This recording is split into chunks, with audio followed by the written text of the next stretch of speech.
Okay, time to talk about the thing I haven't wanted to talk about on the channel. Nope, not that. I am just about done training to do the presidential traverse. And I haven't wanted to talk about it in case I got injured and couldn't do the trip. Knock on wood.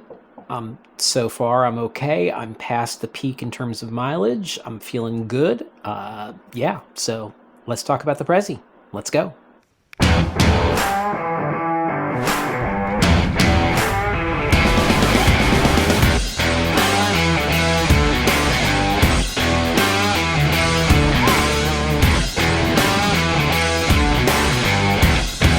Okay, so what is the presidential traverse, or as some people call it, the Prezi? I'm not going to call it that because it sounds really stupid. The presidential traverse is a traverse through the presidential range in New Hampshire's White Mountains. I'm going north to south, which I think most people do, and it traverses a bunch of summits named after presidents. There is Madison, there is Adams, there is Jefferson, there is, of course, Mount Washington. And then on the southern end, you hit Monroe, Eisenhower, not a president, and Mount Pierce. It varies depending on the spur trails that you take and stuff like that. It's about 20 miles. My goal is to do it in a day. It also has about 7,000 feet of vertical climbing. Now, I have done this trail before. I did it 30 years ago with a pack, and I took 3 days to do it. And in fact, I didn't completely finish it because the weather on the third day was really bad, so I took a spur trail off to get out of the mountains. It was a great trip. I really kind of want to see if I can do it in a day. And I am making some allowances. People get a little crazy about the presidential traverse because you can hit the summits or you can skirt some summits, and I am only hitting some of the summits. And some people will say, well, then it's not a presidential traverse. And I'll say, yeah, I don't care. This is my run and hike, and I'm going to do it the way that I want to do it. And I want it to be manageable, keeping in mind that it's a long hike. It'll be the longest single-day hike I've ever done, I think. And it's got a lot of climbing. And that's really the part that is concerning me. I live in a relatively flat place, so most of my training has been on flat with only some hills. That's something that's concerning me. I want to talk about the training that I've done, and I want to talk about the gear, and yeah, and that'll set us up for the presidential traverse. Let's go downstairs and talk about both of those. Okay, so this is our little scene gym, and I've been spending a lot of time here, but I've been spending more time running. And so you can find Adventure Otaku on Strava or on Garmin Connect and see all the running that I've been doing. And I've been running a lot. I'm averaging lately 20 to 22 miles a week, and it's been a slow taper up from April until now in middle July. And I've been working with a trainer. My trainer is Beth from Lark Fitness. She is sensational. I have adventured with her. I have done amazing trips with her. She has an amazing outdoor resume. I talked to her a little while ago about her Mount Kilimanjaro trip, which was super fun. She's been helping me. So in addition to lots of running, I've thrown in a bunch of hiking. I've also thrown in a bunch of weight stuff, but most of it, while some of it is upper body, most of it is lower body, steps on the box and things like that, but lots of mobility training, lots of strength and conditioning for hips and knees and ankles and feet. So she's been looking after me. She is super confident in terms of where I am and the growth that I have made in terms of ability and skill set. And I'm relatively happy with where I am. I feel good. I'm running as more than I have in probably 30 years. And I don't particularly like running, but while my body can do it, it is a great way to sort of get that level of fitness where I need it.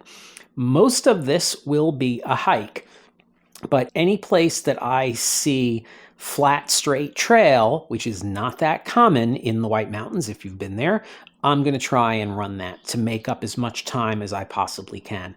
My plan right now is to start about an hour before sunrise and hopefully finish by sunset.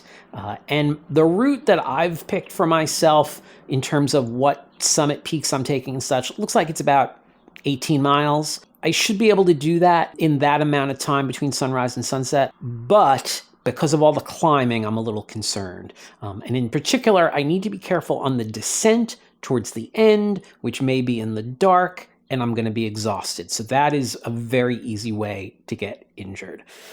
Okay, so I wanted to talk about the route a little bit. And this is a map that I'll be using on the day that I have highlighted up and marked.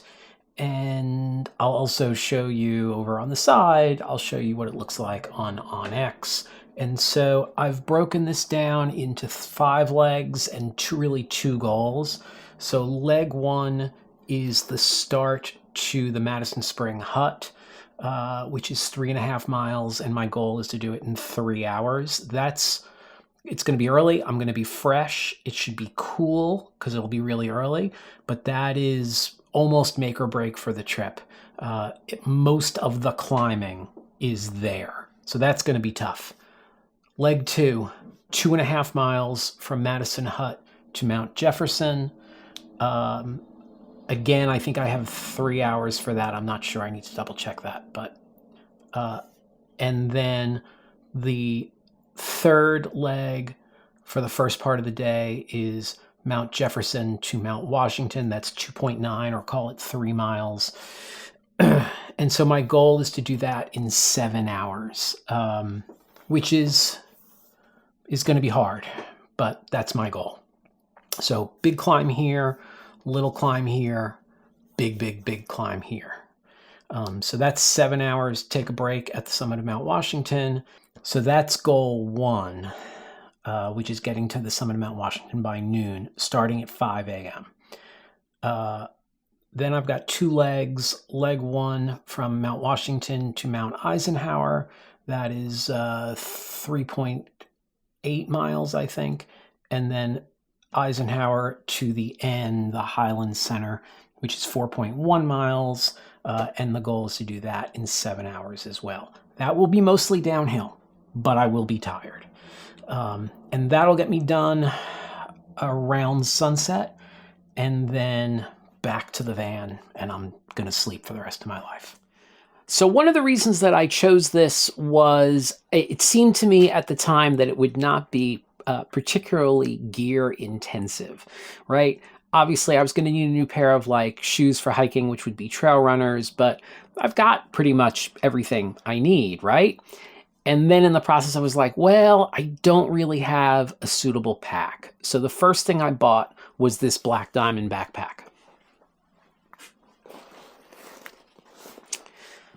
This is the Trail Vista 20. This is what I will be doing this trip in. It is a relatively small, relatively lightweight pack. It obviously will hold a 3-liter reservoir and some other things which we'll get into, but this was really my first purchase. Then in the process of training, it didn't occur to me, stupidly, how many pairs of shoes I was going to go through. So in April, I was running on a pair of shoes that were already pretty used, so those made it a couple of months. And then on Beth's suggestion, I bought 2 pairs of replacement shoes for training to alternate. And apparently, this is not something that I knew. If you use a pair of running shoes every day, it dramatically shortens the life of the shoes. But if you have 2 pairs of the same shoes and alternate every other day with shoes, it gives the rubber time to rebound and they'll last longer. Because what was going on was that my first pair of shoes, the tread was fine, but the rubber had compressed and was not offering the support that it was supposed to. That was 2 pairs of shoes. Then I realized I still needed shoes to actually do the trip in. I bought a pair of trail runners, which I've hiked and run in a couple of times, but I want to keep them pretty fresh for the trip. So 3 pairs of shoes. I made a change in the way that I do things on this trip. I really had a hard time finding a map that I liked. I am old school. I've been working with paper maps forever, since the late 80s. And I couldn't find a map for the Presidential Traverse that I thought was really going to work for me. I did eventually find one when I was up in New Hampshire, but I decided to embrace the 21st century and we'll be doing this trip with OnX. I talked to a couple people and a number of them recommended OnX, and so I've been working with that. And I gotta say, I really like it. I'm really enjoying it. So I will have it on my phone when I'm doing this, which is another thing that I would have never done in the past, is navigate with the phone, but I will be. So I will have my phone with me and it will have OnX on it. The trails are also extremely well marked. And I did find a small paper map that I like, which I will have as well. I'll be doing a full review of OnX. I got to tell you, I'm pretty impressed with how it works. I kind of like it. I don't like working on a phone, and it doesn't. The one thing it hasn't done well is print the maps. Like, I created a route and really enjoyed it, but you know what? We're going to talk about this later when I talk about OnX. When I'm after this trip, I'll do an OnX video, but I'm totally digging it. I was totally going off on a tangent over there. The next thing that I needed to buy seems kind of silly. I've got headlamps. Look, I've got 2 right here. There's another one in the van. I've got headlamps everywhere. And one of them, my most recent one, I think is 400 lumens. And I was talking to Beth. As I said, she has a great adventure resume. She is also an adventure racer. And I said, yeah, I'm going to be starting in the dark. Hopefully not, but possibly finishing in the dark. She's like, oh, what kind of headlamp do you have? And so I was like, oh, I've got like a 400 lumen black diamond headlamp. She was like, yeah, I don't think that's going to work for you. I was like, no, it'll be fine. It's 400 lumens. It's super bright. Come on. I remember when a bright headlamp was 40 lumens. So yeah, she's like, yeah, I think you should do some research and look at headlamps. So I went out and bought the most expensive headlamp I have ever bought. Not the most expensive headlamp there is. This is, I forget what this is called, which headlamp this is, from Black Diamond. I'll put the name of it up here. It's an 1100 lumen rechargeable headlamp that I am so far really impressed with.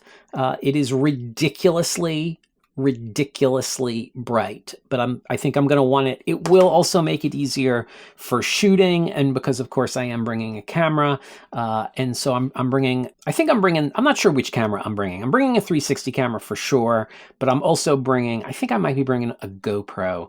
It's a little bit lighter. I've got a lot of batteries for it, but yeah, so I think I'm bringing a GoPro, which is an oddball because I've been shooting everything almost on the Insta360, which I'm really digging. Insta, if you want to sponsor the channel, we would love to have you. Also in the pack is going to be, I'm still debating a rain shell and rain pants.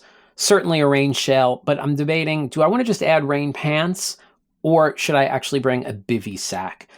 In case I don't do it in a night, had been thinking about wanting a bivy sack. So water, bivy sack, and or rain layers in case I get stuck out. My personal locator beacon from my PFD is going to go in here, as well as the headlamp, obviously cameras, and then a bunch of calories. I can get water a couple of places along the route. At the Madison Hut and at Mount Washington, I can get water, so I can refill. And I plan on getting lunch, eating a meal at the summit of Mount Washington at the restaurant. So take a little break there before the long descent. So the pack hopefully will not be too heavy. I'm going to load it up today and do a 4-mile hike with it today. This week I have to only do 16 miles. So I did a 4-mile run today. Tomorrow I'll do a 4-mile hike. So that is mostly gear. And then my running stuff in some layers. Oh, I'll have in the pack, I'll have my buff if I'm not wearing it. I'll have sunscreen, things like that. And a battery to recharge cameras and phone if I need to, and watch. So yeah. Pack shouldn't be too heavy. Pack should be pretty good. For the most part, I'm sort of happy with where I am gear-wise. But I have had to buy, as I said, a lot of shoes, a pack, a headlamp. I think that's it. Running shorts. I just bought a new pair of running shorts. Yeah. So it was supposed to be relatively low impact in terms of gear, and it has not been low impact in terms of gear. So that's where we are, Presidential Traverse, 20 miles, give or take, of madcap craziness. Hopefully the weather cooperates. My plan is to drive up on Monday and do the hike on Tuesday or Wednesday. When I get to the end down at the bottom of Crawford Path, I have not booked travel. I've not booked like a hiker shuttle to bring me back to the van all the way back up at the north end. I have found a company that does it, but I haven't booked it yet. If you live in the area and feel like giving me a ride, that would save me about $100, which is really nice. But yeah, so that's where we are. Super excited to do this, a little nervous to do this, but kind of now at this point, after months of training, just want to do this. If you want to see how this plays out, do me a favor, hit like and hit subscribe down at the bottom. And I guess this time I'll see you on the trail.